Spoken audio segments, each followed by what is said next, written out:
नमस्कार। The deep drive में आपका स्वागत है। आज हम एक सदियों पुराने दावे की पड़ताल करने जा रहे हैं। एक ऐसा दावा जो लगभग हर भारतीय घर से जुड़ा है। बिल्कुल। हमारे आंगन में उगने वाला एक आम सा पेड़ नीम। हमारे पास जो जानकारी है वो आयुर्वेद में नीम के औषधीय गुणों पर है, खासकर डायबिटीज के संदर्भ में। और ये सिर्फ एक पेड़ की कहानी नहीं है, ये पारंपरिक ज्ञान और कह सकते हैं आधुनिक विज्ञान के बीच की एक दिलचस्प जंग भी है और संगम भी। सही कहा। हमारे स्रोत तो नीम को डायबिटीज के खिलाफ एक जादुई हथियार तक कहते हैं। आयुर्वेद में तो इसे सर्व रोग निवारण का दर्जा मिला है, यानी सभी रोगों को हरने वाला। हाँ, तो आज हमारी इस गहरी पड़ताल का मिशन ये समझना है कि क्या ये वाकई सच है। क्या एक पेड़ का पत्ता मधुमेह जैसी जटिल बीमारी को संभालने में मदद कर सकता है, या ये सिर्फ एक मिथक है। ये जानना बहुत जरूरी है, क्योंकि ऐसे दावों को या तो लोग आंख मूंद कर मान लेते हैं या फिर सिरे से खारिज कर देते हैं। बिल्कुल। हमारा काम है बीच का रास्ता निकालना, समझना, विश्लेषण करना और इसे सही संदर्भ में देखना। तो सबसे पहले सबसे बड़ा सवाल, आखिर ये काम कैसे करता है? मेरा मतलब, क्या ये सिर्फ एक विश्वास है या इसके पीछे कोई असली विज्ञान है? नहीं, इसके पीछे विज्ञान है।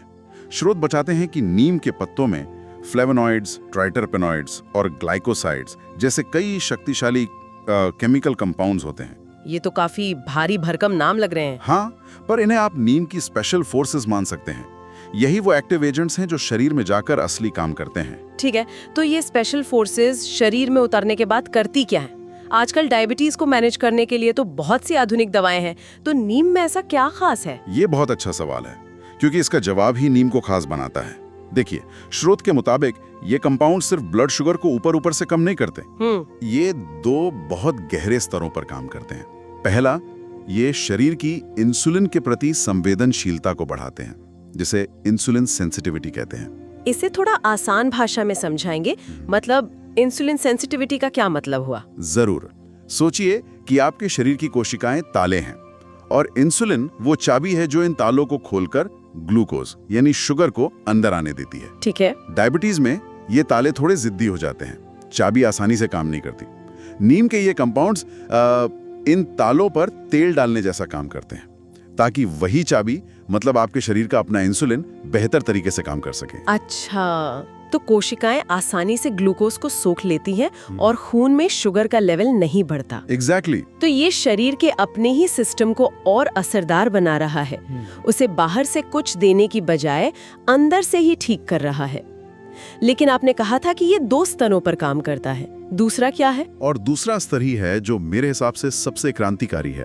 ये कंपाउंड्स पैंक्रियाज में मौजूद बीटा सेल्स की रक्षा करने में भी मदद करते हैं। Beta cells? हाँ, ये समझना जरूरी है कि ये बीटा सेल्स ही हमारे शरीर में इंसुलिन बनाने वाली फैक्ट्री हैं। टाइप 2 डायबिटीज में समय के साथ साथ ये सेल्स कमजोर होती जाती हैं और खत्म होने लगती हैं, जिससे इंसुलिन का उत्पादन कम हो जाता है। एक मिनट, तो आप कह रहे हैं कि ये सिर्फ शरीर को इंसुलिन बेहतर तरीके से इस्तेमाल करने में ही मदद नहीं करता? नहीं, बल्कि जो फैक्ट्री इंसुलिन बना रही है ये उसकी भी हिफाजत कर सकता है। स्रोत तो यही इशारा करते हैं। ये इन कीमती सेल्स को ऑक्सीडेटिव स्ट्रेस और सूजन से बचाने में मदद कर सकता है, जो डायबिटीज में इनके खराब होने के दो बड़े कारण हैं। ये तो पूरा नजरिया ही बदल देता है। हम अक्सर डायबिटीज को सिर्फ ब्लड शुगर मैनेज करने के नजरिए से देखते हैं। हाँ, कि आज शुगर कितनी है, कल कितनी होगी। पर ये स्रोत इशारा कर रहा है कि नीम समस्या की जड़ पर काम कर सकता है, यानी इंसुलिन बनाने वाली सेल्स को बचाकर। बिल्कुल। ये सिर्फ लक्षणों को दबाना नहीं हुआ, ये तो बीमारी के बढ़ने की रफ्तार को धीमा करने जैसा हुआ। आपने बिल्कुल सही पकड़ा। ये एक बहुत बड़ा अंतर है। ये सिर्फ एक बैंडेड नहीं है। नहीं, ये शरीर की अंदरूनी मरम्मत में मदद करने जैसा है, और शायद इसीलिए आयुर्वेद में इसे इतना ऊंचा दर्जा दिया गया है। ये एक होलिस्टिक अप्रोच है। मतलब ये सिर्फ एक चीज को ठीक नहीं कर रहा, बल्कि पूरे सिस्टम को सुधारने की कोशिश कर रहा है। एकदम ठीक है।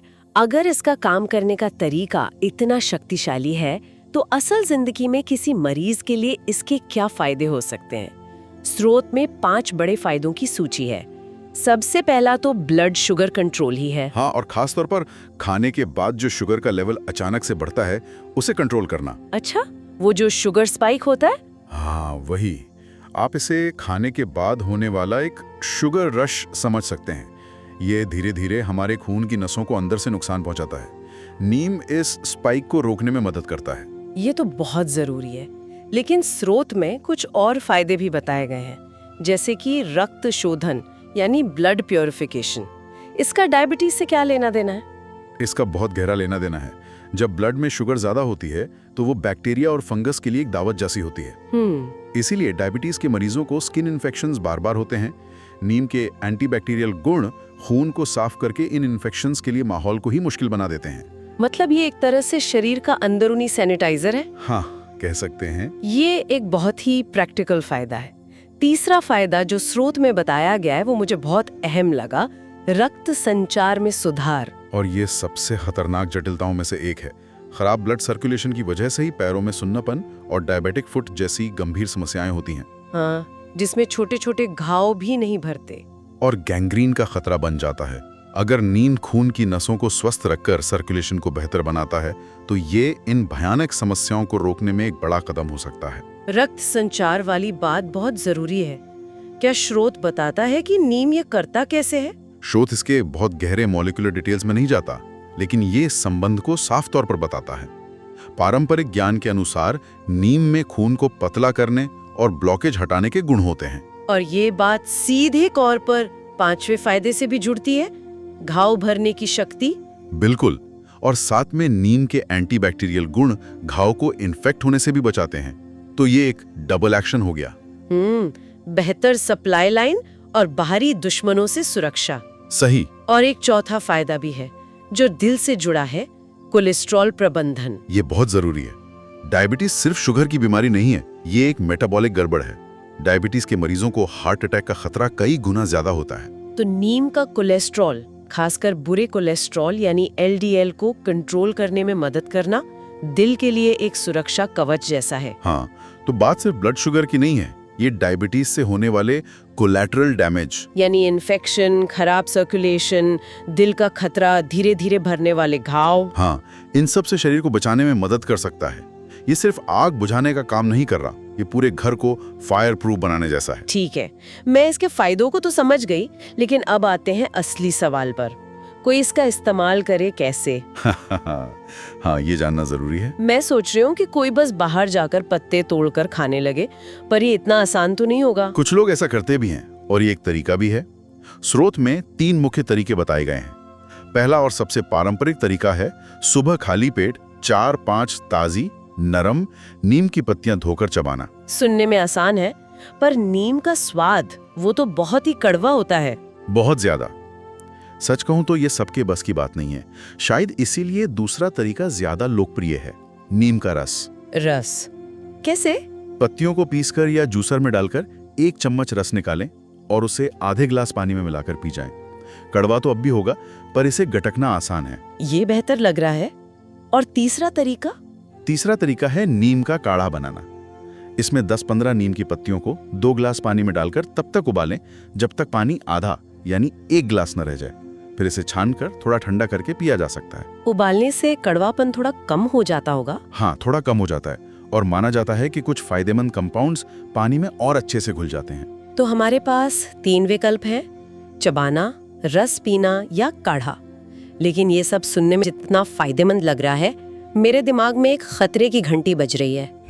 अगर कोई चीज इतनी शक्तिशाली है तो उसके गलत इस्तेमाल से कोई खतरा भी तो हो सकता है।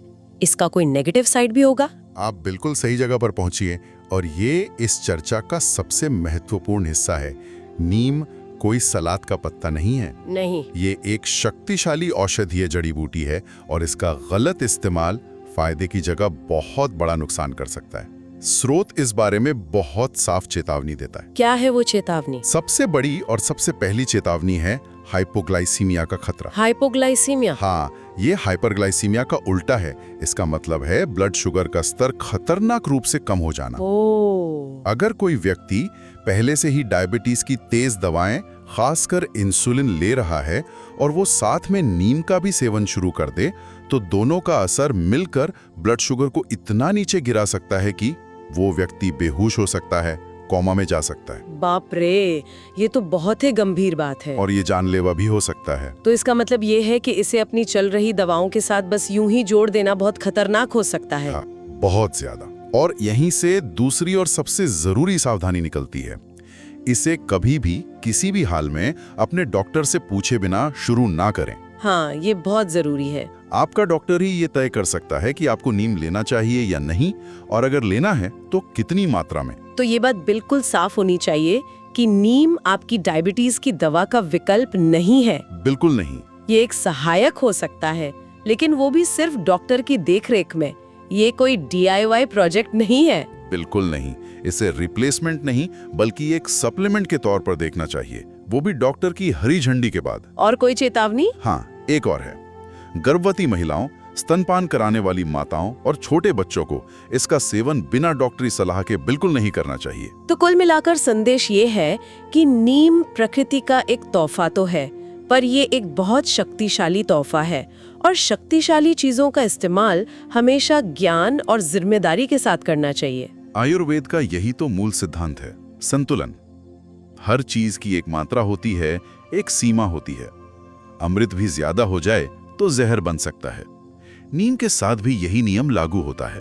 तो आज हमने जो पड़ताल शुरू की थी कि नीम एक जादुई हथियार है या एक मिथक, उसका जवाब मिलता दिख रहा है। ये कोई जादू नहीं है, इसके पीछे ठोस विज्ञान है। लेकिन यह कोई रामबाण इलाज भी नहीं है जिसे कोई भी कैसे भी इस्तेमाल कर ले। हाँ, ये एक दोधारी तलवार है जिसे चलाने के लिए विशेषज्ञता और सावधानी की जरूरत है। ये सिर्फ एक जड़ी बूटी के बारे में नहीं है, ये इस बात का एक शानदार उदाहरण है कि कैसे ज्ञान की दो अलग-अलग धाराएं, हजारों साल का पारंपरिक अनुभव और आज का आधुनिक वैज्ञानिक विश्लेषण एक जगह आकर मिल सकती हैं। हमारी इस चर्चा से यह बिल्कुल साफ है कि नीम जैसी पारंपरिक औषधियों में आधुनिक स्वास्थ्य समस्याओं के लिए कुछ बहुत ही दिलचस्प संभावनाएं छिपी हैं। और अगर हम इसे एक बड़े नजरिए से देखें तो ये एक महत्वपूर्ण सवाल खड़ा करता है। क्या? जब आयुर्वेद जैसा पारंपरिक ज्ञान जो हजारों साल के अवलोकन पर आधारित है, फ्लेवोनॉइड्स और बीटा सेल प्रोटेक्शन जैसे आधुनिक वैज्ञानिक तंत्रों से मिलता है, तो ये हमें स्वास्थ्य और चिकित्सा के भविष्य के बारे में क्या बताता है?